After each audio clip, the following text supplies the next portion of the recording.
ko lang sa upuan ko. Magandang gabi po sa inyo lahat. Hello po.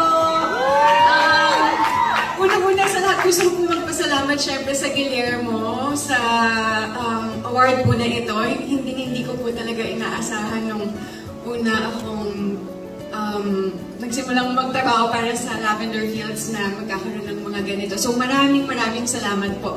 Thank you to Dreamscape, to ABS-CBN, of course, to Sir Deo and Tito Leo na inumpisahan tong project kasama ako. And of course, sa co-actors, Echo, Ate Jody, Ate Jolens, and Direk Manny, Direk Jojo, at sa lahat ng bumubuo sa Dreamscape. Thank you talaga, maraming salamat po.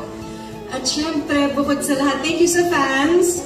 Thank you so much kasi talagang buong-buong tiwala nyo sa akin. Kahit ako wala masyado pang tiwala sa iba-ibang role, nauna na po kayong nagtiwala sa akin. So malaking bagay po yun. Maraming salamat po. And I dedicate this to my family who's here tonight. Syempre,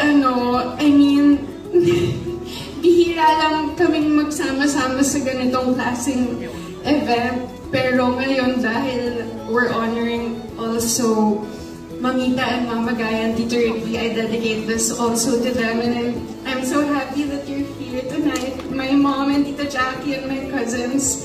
And yun lang. Salamat din sa mga lola ko kasi sobrang laking inspirasyon nila simula nung bata pa lang ako. And of course, Tito Ricky was one of my first directors. So, mahal na mahal ko sila and mahal na mahal ko kayo. So, thank you very much. Thank you, Guillermo.